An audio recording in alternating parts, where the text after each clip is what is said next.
आज हम डिस्कस करेंगे हार्डवेयर कंट्रोल यूनिट का। हार्डवेयर कंट्रोल यूनिट जो है आपके पास, इसके बेसिक्स हम लास्ट लेक्चर में पढ़ चुके हैं। यहाँ पर हम इसको इसकी फंक्शनिंग और इसके प्रॉम्प्ट्स, ठीक है, इसके बेनिफिट्स, इसके ड्रॉबैक, वो सारी चीज़ें यहाँ डिस्कस करेंगे। तो कंट्रोल हार्डवेयर कंट्रोल यूनिट क्या है? जो आपके पास कंट्रोल यूनिट है वो हार्डवेयर में डिज़ाइन की जाती है बेसिकली। जब हम हार्डवेयर में कंट्रोल यूनिट को डिज़ाइन करते हैं then it is called hardware control unit. तो वो हार्डवेयर कंट्रोल यूनिट है। कंट्रोल हार्डवेयर यूनिट क्या करती है आपके पास, जो आपके पास कैसे वर्क करती है उसमें आगे बढ़ते हैं। फर्स्ट स्टेप है the counter keeps track of control steps. जो भी आपके पास कंट्रोल स्टेप्स हैं, कितने नंबर ऑफ द स्टेप्स होंगे, इसके लिए काउंटर हमारे पास लगा होता है ताकि वो काउंट करता रहे कि नंबर ऑफ द स्टेप्स आपके पास कितने होंगे, और हर स्टेप्स में आपके पास जो सीक्वेंस है आपके पास, उन सीक्वेंस के लिए कंट्रोल सिग्नल्स जनरेट करना है आपको। सेकेंड पॉइंट है the required control signals are determined by, means control signals को हम कैसे डिटरमाइन करते हैं। तो इसको 4 पार्ट में हमने डिवाइड कर लिया कि कंट्रोल सिग्नल्स कैसे आ सकते हैं। Content of control step counter, जो आपके पास स्टेप्स काउंट हो रहे हैं, स्टेप काउंटर ने steps, number of the step जो काउंट कर रहा है उसका जो कंटेंट है वो आपके पास आता है इनकोडर के पास। सेकंड है content of instruction register, instruction एक रजिस्टर है, उसका कंटेंट इनकोडर के पास आता है। एनकोडर ही आपके पास कंट्रोल सिग्नल जनरेट करता है, अभी आगे आएगा आपके पास फिगर में, वहां से आपको समझ में और आएगा। कंटेंट ऑफ कंडीशनल कोड, कहीं से कंडीशनल कोड लगा है उसका कंटेंट आपके पास आ रहा है। एक्सटर्नल कोई इनपुट आपने दिया जैसे मेमोरी फंक्शन वेट का, या फिर इंटरप्ट कोई रिक्वेस्ट आपके पास जनरेट हो गई, तो वहां से आपके पास क्या होगा, एक सिग्नल्स जनरेट होगा, सिग्नल्स की डिमांड आएगी। यहाँ आ जाए, हम इसकी बात कर रहे थे हम कंट्रोल स्टेप काउंटर, ये पहले कंट्रोल स्टेप काउंटर है, इसका कंटेंट आपके पास स्टेप डिकोडर से डिकोड होकर एनकाउंटर के पास आ रहा है। मैंने कहा था एनकाउंटर ही कंट्रोल सिग्नल्स जनरेट करेगा, यहाँ जो ये कंट्रोल सिग्नल्स जनरेट कर रहे हैं। पहला स्टेप ये था कि यहाँ से आ सकता है, या फिर आपके पास इंस्ट्रक्शन रजिस्टर है, इंस्ट्रक्शन रजिस्टर से कंटेंट कैसे आएगा, डिकोडर के पास आएगा, इंस्ट्रक्शन डिकोडर डिकोड करेगा, और इस पूरे इंस्ट्रक्शन रजिस्टर में जो डेटा है उसको इंस्ट्रक्शन स्टेप में डिवाइड कर देगा। IN इंस्ट्रक्शन हो गया, इंस्ट्रक्शन आपके पास जो है INS1 INS2 and so on INSM तक आपके पास। फिर ताकि आपके पास कहीं से एक्सटर्नल डिवाइसेस से आ सकता है या कंडीशनल स्टेटमेंट से आ सकता है, तो एक्सटर्नल इनपुट यहाँ से कोई भी एक्सटर्नल डिवाइसेस है उसने इनपुट दिया आपके पास, जैसे आपके पास मेमोरी फंक्शन कंप्लीटनेस ये था आपके पास, या डिफरेंट सिग्नल्स, या फिर कंडीशन कोड जो बात की थी कि जंप कर सकते हैं, या फिर इंटरप्ट आ सकता है, वहां से यहाँ पर जनरेट होंगे। इसकी फंक्शनिंग डिस्कस कर लेते हैं आगे स्लाइड्स में है, और इस फिगर को ध्यान रखिएगा तो आपको क्लियर होंगी चीजें। नेक्स्ट हम बढ़ते हैं इसकी फंक्शनिंग पर। तो फंक्शनिंग में फर्स्ट है the step decoder provide a separate signal line for each step और time slot in control sequence. First जो पॉइंट कह रहा है वो पहला, जो सबसे पहले अगर फिगर में पीछे आप जाके देखेंगे तो फिगर में सबसे पहले आपके पास क्या था, ऊपर जो सीक्वेंस काउंटर लगा हुआ है, आप देखिए कंट्रोल स्टेप काउंटर। तो जो ये कंट्रोल स्टेप काउंटर का स्टेप डिकोडर है, इसकी बात कर रहे हैं हम यहाँ पर। तो वो क्या करेगा, स्टेप डिकोडर एक separate signal line each step, हर एक स्टेप के लिए एक अलग से सिग्नल की लाइंस यहाँ प्रोवाइड कराता है। और यहाँ टाइम स्लॉट कह सकते हैं जो कंट्रोल सीक्वेंस में यहाँ आपको दिख रहे हैं कि कंट्रोल स्टेप्स का जो डेटा है वो डेटा स्टेप काउंटर में आएगा। ये काउंट करके हर एक के लिए, ये T1 T2 TN different signals हैं या फिर टाइम स्लॉट कह लीजिए, जिसको ये प्रोवाइड कराता है कंट्रोल स्टेप्स के लिए।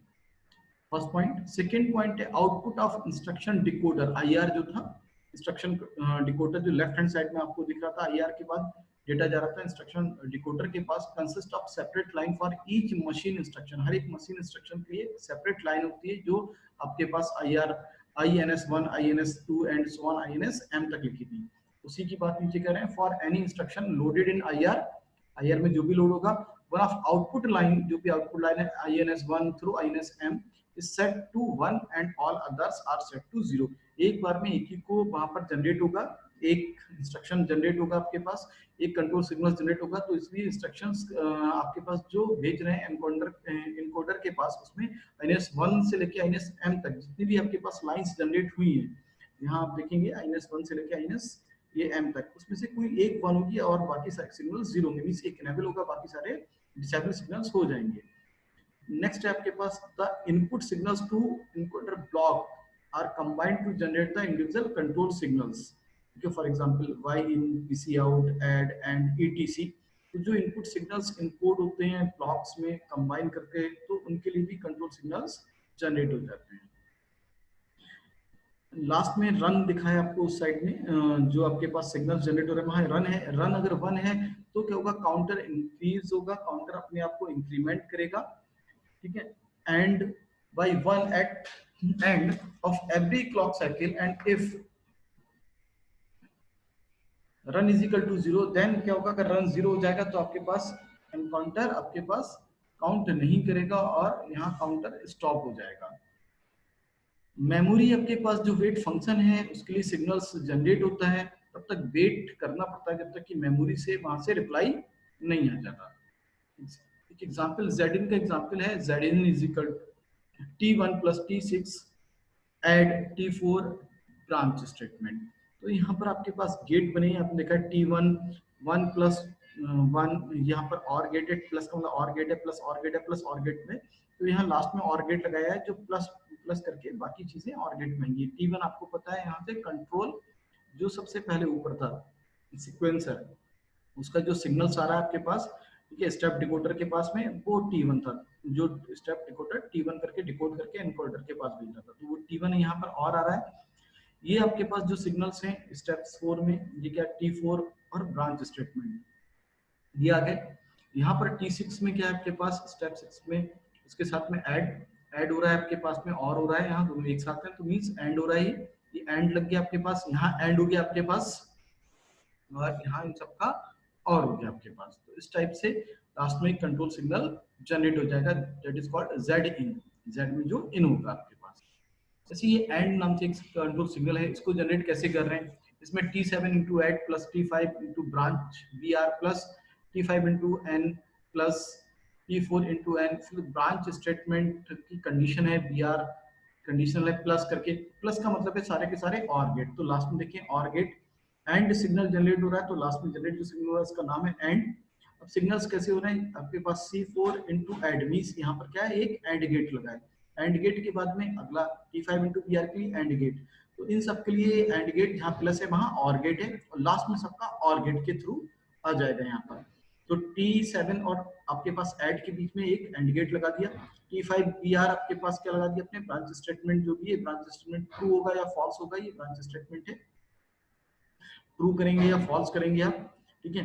तो T5 और ब्रांच लास्ट में देखिए राइट साइड में T5 और ब्रांच केवल यहाँ के आपके पास जो कंडीशन यहाँ लगा दी है BRN, तो ये कंडीशन लगा दी है BR इज लेस देन 0, ये कंडीशन है, तो कंडीशन ट्रू होगी या फॉल्स होगी, तो ट्रू पर कहाँ जाएगा वो n के साथ चला जाएगा, और फॉल्स पर मींस n पर होने पर आपके पास कहाँ चला जाएगा, T4 के साथ में चला जाएगा। तो यहाँ भी आपके पास उसके दोनों का और हो गया, ये प्लस है बीच में मींस और गेट हो गया, तो लास्ट में आपका जनरेट हो जाएगा एंड सिग्नल।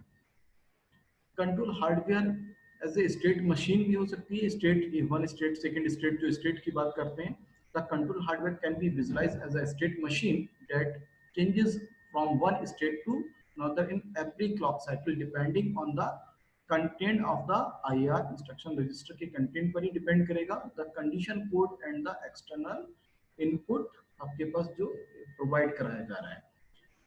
नेक्स्ट है the output of the state machine are the control signals, जो भी स्टेट मशीन्स के आउटपुट होगा एज ए स्टेट मशीन, अगर आप इसको बनाएंगे तो उसका आउटपुट क्या होगा, कंट्रोल सिग्नल्स होंगे आपके पास। इसके कॉन्स भी हैं आपके पास, मींस इसके कुछ बेनिफिट्स हैं, कुछ ड्रॉबैक भी हैं। तो सबसे बड़ा इसका एडवांटेज ये है कि हार्डवेयर कंट्रोल यूनिट बहुत फास्ट होता है, मींस आपके पास सिग्नल्स फास्ट जनरेट किए जाते हैं, हार्डवेयर है तो फास्ट जनरेट करेगा। डिसएडवांटेज इसका ये है कि कंट्रोल लॉजिक डायरेक्टली आपके पास जो है सर्किट से मिलकर बना होता है, तो सर्किट को डिजाइन करना कॉम्प्लेक्स होता है, और उसको अगर मॉडिफाई करना चाहे तो और भी कॉम्प्लेक्स हो जाएगा। अगर आपने एक बार एक हार्डवेयर डिजाइन कर दिया, हार्डवेयर डिजाइन करने के बाद फिजिकल कंपोनेंट उसमें सेट कर दिए, आफ्टर दैट आप चाहते हैं कुछ चेंज करना, फिजिकल कंपोनेंट्स को निकाल के चेंज करना, एक्सटेंड करना एक टिपिकल टास्क होता है, आपको पता होना चाहिए। तो ये टास्क भी एक आपके पास जो थर्ड पॉइंट लिखा है मींस आपके पास एक टास्क है जिसमें आपको चेंजेस करना है, तो वो भी यहाँ पर क्या होगा, इसका एक ड्रॉबैक है। अगला है आपके पास ये एक्सपेंसिव होता है, एक्सपेंसिव क्यों होगा, क्योंकि आपके चिप लेवल पर काम कर रहे हैं, यहाँ पर आप यहाँ पर हार्डवेयर लेवल पर काम कर रहे हैं, तो हार्डवेयर अपने जो यहाँ परचेज करने हैं वो आपके पास कॉस्टली होते हैं, या फिर हार्डवेयर को रिप्लेस करना है, खराब हो गया हार्डवेयर, तो आपके पास कॉस्ट यहाँ इन्वॉल्व रहेगी। इसका बेनिफिट एक ही है कि बहुत फास्ट होता है, और बाकी इसके ड्रॉबैक यही है कि एक बार हार्डवेयर आपने बना दिया तो हार्डवेयर को मॉडिफाई करना डिफिकल्ट होता है, हार्डवेयर में कुछ चेंजेस करना है तो आपको रिप्लेस करना पड़ेगा, और रिप्लेस करने के लिए दूसरा हार्डवेयर उसमें इंप्लीमेंट करना होगा, जिसके लिए आपको कॉस्ट आपके पास इफेक्टिव होगी, कॉस्ट भी इन्वॉल्व होगी आपके पास। Thank you for watching this lecture. ये आपके पास केवल माइक्रोप्रोसेसर का बेसिक्स है जो बार बार हम डिस्कस कर चुके हैं। ब्लॉक डायग्राम, कैशे मेमोरी बीच में और लगा दी, कैशे डेटा, कैशे मेमोरी, बाकी कुछ नहीं है। तो यहीं तक ये लेक्चर को फिनिश करते हैं। अगले लेक्चर में हम माइक्रो प्रोग्राम कंट्रोल यूनिट पढ़ेंगे। Thank you.